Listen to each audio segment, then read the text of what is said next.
KUGAN CASSIUS for IFL TV, proudly sponsored by Everlast. We're at the final press conference for Joshua against Alexander Usyk. I'm joined by trainer Rob McCRACKEN. How are you, mate? All right, mate. Good. Yeah, everything all right? Yeah, all good. Just another fight week for you, isn't it? Big fight. So yeah, great fight. The toughest of Anthony's career to date? I think Klitschko was the toughest in my opinion. He's had some tough ones. He's had some really good opponents. Anthony has in his world title defences. But yeah, this is another tough one, as tough as it gets at the moment. You look at the contenders, and Usyk's right up there with anyone. So yeah, a really good, smart challenger Saturday night. A lot has been made in the build-up to this fight over Anthony's physique. Kind of looks to me, or looks to everyone, he's trimmed down. Could you kind of just make comment on that? Yeah, I think this, he's done quite a bit of sparring for this fight, and he's had a lot of southpaws in. Obviously, a change in style from what he was expecting to box. 9 times out of 10 with Big Josh, it's normally orthodox, but Usyk's a southpaw and a very smart one at that. So he's had to adapt, and he's adapted well. And we got the right sparring in, and he's performed really well in sparring. What did you take from the 2 fights that Usyk's had at heavyweight against Witherspoon and Chisora? What have you made of that?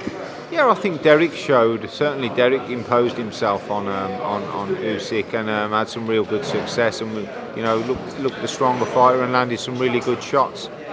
So yeah, really interesting. But Usyk's robust and resilient, and he's always thinking all the time. So you got to keep him under control. If you don't keep him under control, then he gets his skill set going.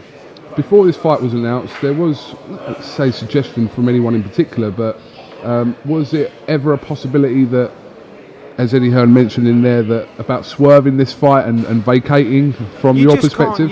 KUGAN, you know Anthony Joshua, that you never really get into them conversations with him, because he's the way he thinks is the next challenge and who the next opportunity is and the next contender is. And since I met him 11 years ago when he came to Sheffield, you just don't have them conversations with him, because he sees boxing as a challenge, and he's happy to fight who the best available contender is next all the time. You've seen that with his defences already, and this is the same. Listen, he's not daft. He knows Usyk's a quality fighter. He knows what he's capable of, but he also knows what he's capable of himself, and he fully fancies it and believes he'll do a job on him Saturday night, and I do as well.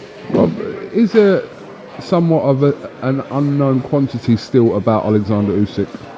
Yeah, there is, because was he 3 fights at heavyweight? So 2, and this is his third. Yeah, well, third fight at heavyweight. Yeah, of course there is. He's not. He's not fully established yet at heavyweight, because he's been a dominant cruiserweight. But we'll see what he's about on Saturday night. We know he's a quality fighter. We know how good he is. But Big Josh is as well, and he's a bigger man, and he's more powerful. He's just got to be smart on the night and get the win, and that's what he intends to do, and that's what we intend him to do. Rob, probably like a difficult question for you to answer, but should he come through this, are you still confident that Tyson Fury fight does happen? Do you know what? I don't know, because who knows? But what I do know is he's got a big challenge Saturday night, and that's all that matters. That's going to be tough in itself. So let's get on with Saturday night, and let's try and get the win. We'll leave it there. Rob McCRACKEN, thank you very much for talking to IFL TV, and best of luck on the weekend. Thank you.